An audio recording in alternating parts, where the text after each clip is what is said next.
안녕하세요. 미미의 꿈꾸는 다락방 책 읽어주는 미미입니다. 로미오와 줄리엣 그 10번째 이야기. 너무 늦은 하해. 줄리엣에게로 곧장 뛰어온 로미오는 횃불뿐만 아니라 새 지렛대와 곡괭이도 준비해왔다. 묘지 입구까지 오자 로미오는 하인에게 명령했다. 거침없는 목소리였기에 펠리스 백작의 귀에도 잘 들렸다. 곡괭이와 새 지렛대를 이리 다오. 이 편지는 받아두었다가 날이 밝으면 즉시 아버지께 전해다오. 불을 이리 주고 너는 이곳을 어서 떠나거라. 무엇을 보든지 무슨 소리를 듣든지 내가 하는 일을 결코 거들어 주어서는 안 된다. 내 목숨을 걸고 분명히 말해둔다. 내가 묘지 안으로 들어가는 건 사랑하는 사람의 얼굴을 보기 위해서다. 그리고 또 중요한 일이 있다. 그 사람의 손에서 반지를 빼려고 해. 그것은 특별한 의미를 지닌 물건이니까. 어서 빨리 가거라. 그리고 2번 다시 돌아오지 말아라. 만일 의심을 품거나 되돌아와서 내가 하는 일을 살폈다가는 절대로 그냥 두지 않을 것이다. 알았느냐? 로미오는 단단히 일러두었다. 예, 방해하지 않겠습니다. 하인은 헤어지면서 돈을 받았으나 걱정이 이만저만이 아니었다. 주인님의 저 태도로 보아서는 무슨 위험한 일을 하실지 알 수가 없어. 결국은 그냥 떠나기가 어려워 하인은 근처의 덤불 뒤에 몸을 숨기고 로미오의 동태를 살폈다. 로미오의 울부짖는 소리가 들려봤다. 저주받을 묘지여, 지상에서 가장 아름다운 사람을 삼켜버렸구나. 너의 덕을 이것으로 비틀어 열 테다. 이게 바로 복수라는 것이다. 더 먹고 싶다면 내 몸을 가져가라. 그 목소리를 듣고 숨어있던 펠리스 백작은 생각했다. 주방당했어야 할 몬토기의 로미오가 아닌가. 내 신부의 사촌 오빠를 죽인 남자. 사랑스런 나의 신부가 세상을 떠난 것도 그 슬픔 때문임에 틀림없다. 그런데 지금 이곳에 뻔뻔스럽게 나타나다니. 그러고 보니 줄리엣의 시체까지 모욕을 할 작정이로구나. 펠리스 백작은 뛰어나와 로미오의 앞을 가로막았다. 우리의 적 몬터규, 당장 그 더러운 손을 치워라. 사람을 죽이고도 모자라 시체한테까지 원한을 풀려고 하다니. 추방당한 악당 녀석아, 이제 놓치지 않겠다. 어서 얌전히 따라와라. 넌 어차피 살 수 없는 몸이야. 로미오는 곡괭이질을 멈추고 펠리스 백작을 바라보았다. 분명히 살 수 없고 말고 그래서 이곳으로 온 것이다. 이봐, 위험한 일은 그만두도록 해. 나는 이미 목숨을 버린 남자야. 나 같은 사람은 그냥 내버려 두고 이 자리를 당장 떠나주게. 이렇게 부탁하네. 자네는 소중한 신분 아닌가. 나는 이곳에서 자살할 각오로 왔으니 꾸물거리지 말고 어서 가다오. 펠리스 백작은 서둘러 칼을 뽑았다. 너의 미친 소리 따위는 듣고 싶지 않아. 무슨 일이 있어도 총독 앞에 끌고 가겠다. 정말 귀찮게 하는군. 그렇다면 좋다. 덤벼라. 결투가 시작되었다. 펠리스 백작의 하인은 소스라치게 놀라 야경꾼을 부들어 뛰어갔다. 펠리스 백작은 티볼트를 죽인 로미오의 칼을 당해 낼 수 없었다. 눈 깜짝할 사이에 로미오의 칼이 펠리스 백작을 쓰러뜨렸다. 아, 당했구나. 부탁이다. 인정이 있다면 묘지 문을 열고 나를 줄리엣 옆에 뉘어다오. 그리고 펠리스 백작은 죽었다. 로미오는 무릎을 꿇고 그의 얼굴을 살폈다. 그렇게 해주지. 그런데 이 얼굴은 펠리스 백작이로군. 이 남자가 줄리엣의 결혼 상대였던가? 이게 꿈인가 착각인가? 생각해보니 당신도 나와 마찬가지로 불행을 당한 사람이군. 하지만 줄리엣 옆은 안 돼. 그건 죽으나 사나 내 자리니까. 당신은 내 옆이다. 로미오는 펠리스 백작의 시체를 묘 안으로 옮겨가 뉘어놓고 편안히 잠들라고 기도를 올렸다. 이윽고 얼굴을 들고 바라보니 그곳은 이상하고 으스스하여 지상과는 완전히 다른 세계였다. 희미한 곳이 눈에 익숙해지자 차츰 주위가 보였다. 티볼트는 아직 피에 물든 채 수위에 쌓여 있었다. 용서해줘. 살아있었다면 결국은 나에게도 사촌이 되었을 것을. 줄리엣은 그 곁에 있었다. 줄리엣, 당신은 어째서 죽어서도 이렇게 아름다운 것일까? 죽음의 신이 당신을 그렇게 사랑했나? 하지만 절대로 빼앗길 수 없어. 그 잔인한 괴물에게. 그래서 나는 언제까지나 이곳에 있을 것이오. 두 번 다시 이 궁전을 떠나지 않을 것이오. 불행한 운명의 방해꾼을 뿌리치고 이 몸을 자유롭게 풀어줄 것이오. 나의 눈이여, 보는 것도 이제 마지막이다. 로미오는 줄리엣을 껴안았다. 껴안는 것도 마지막이었고 입맞춤도 마지막이었다. 로미오는 약병을 들어 허공에 건배를 한 후 독약을 단숨에 들이켰다. 이리하여 순식간에 숨을 거둔 로미오는 줄리엣 옆에 쓰러져 더 이상 움직이지 않았다. 로렌스 신부가 등불을 들고 곡괭이와 새 지렛대를 준비해서 그곳에 도착했을 때는 이미 상당한 시간이 지나서였다.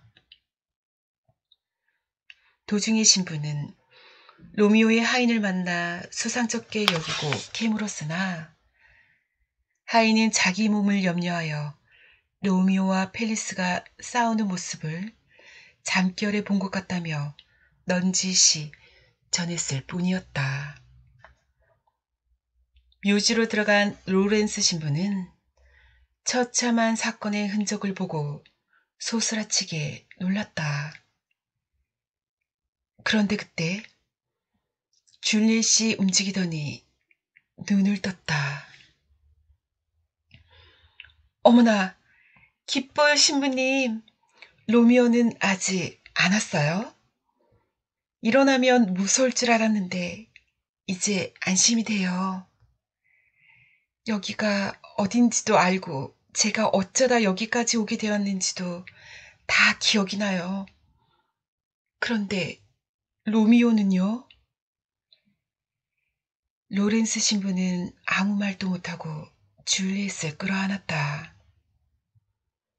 도저히 지금까지 일어난 일을 온전한 정신으로 설명해 줄 수가 없었다.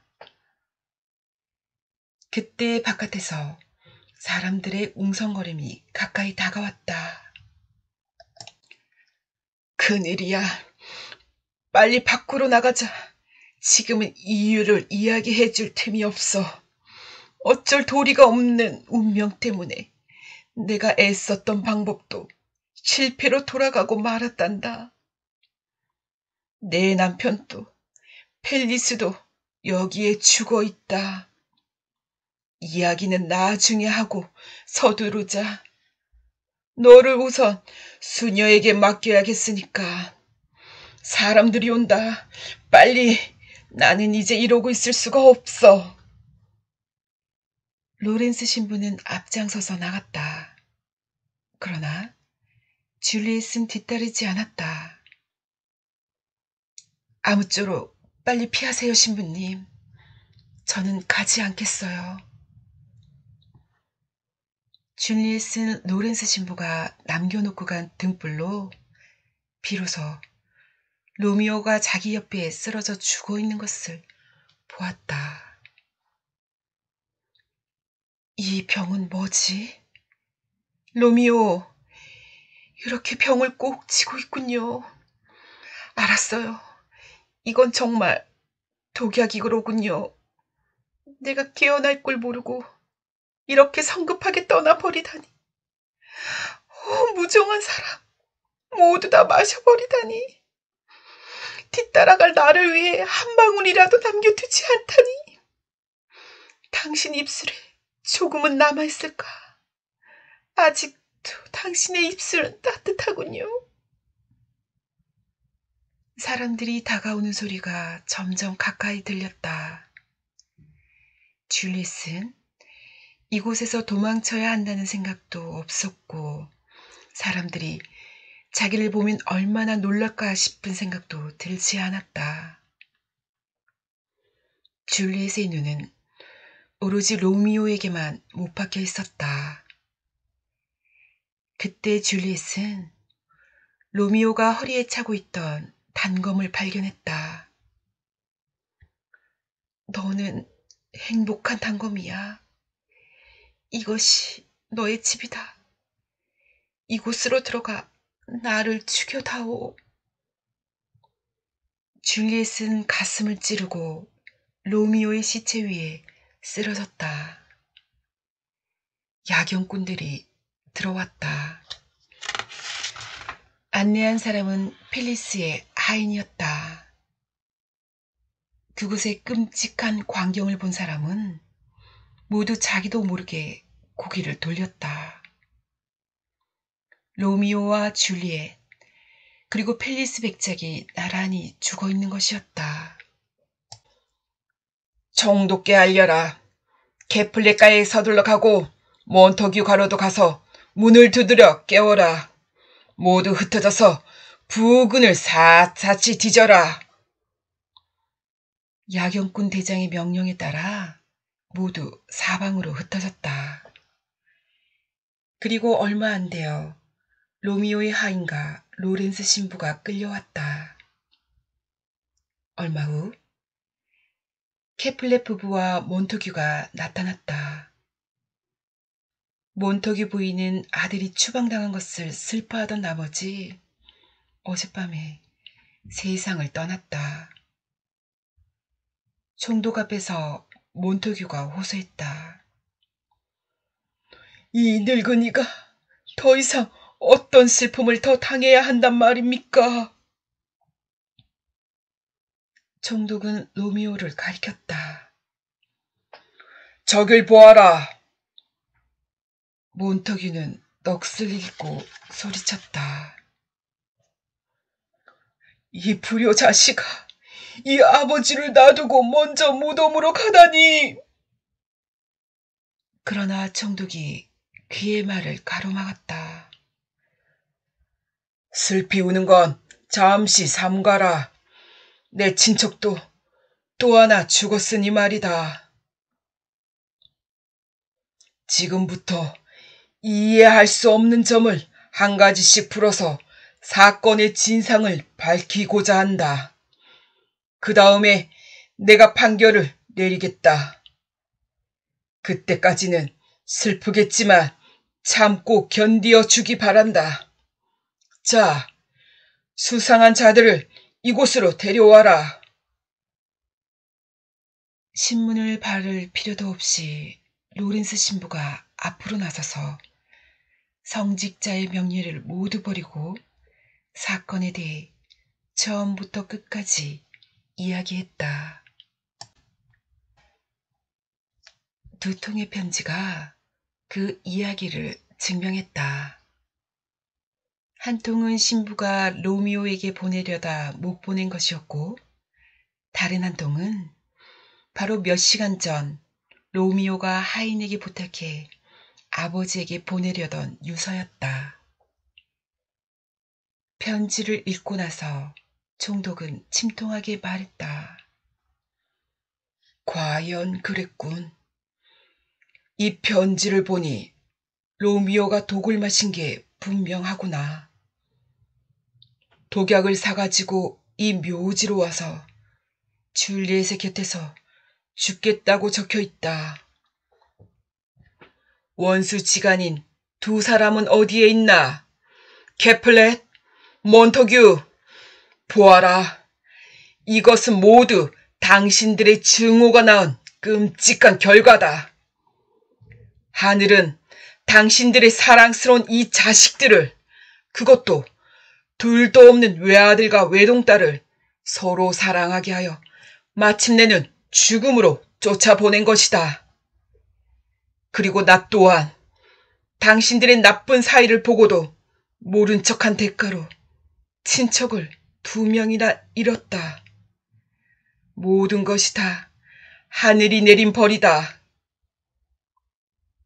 줄리엣의 손가락에는 로미오가 소중한 물건이라고 했던 그 반지가 없었다. 살며시 옷 속에 숨기고 있었던 것이다. 로렌스 신부는 그 반지를 줄리엣의 손가락에 끼워주었다. 모여선 사람들은 한동안 침묵한 채 고개를 숙이고 있었다. 이윽고 캐플렛이 몬터규에게 손을 내밀었다. 몬터규, 손을 잡게 해주시오. 이것이야말로 딸에게 무엇보다도 좋은 작별 선물이 될 것이오. 지금은 그것 말고는 바라는 바가 없습니다.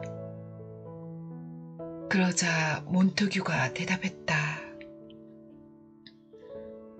나 역시 같은 생각이오. 이 베로나의 역사가 계속되는 한 아름답게 정절을 지킨 줄리엣은 언제까지고 많은 사람들에게 사랑받고 그 이야기가 전해질 것입니다. 그리고 사랑 때문에 목숨을 버린 로미오 역시 두 사람 다 우리 양가 싸움의 희생양이 된 것이오. 총독은 조용히 고개를 끄덕였다. 슬픈 새벽빛도 사람들의 눈물 때문에 흐려 보였다.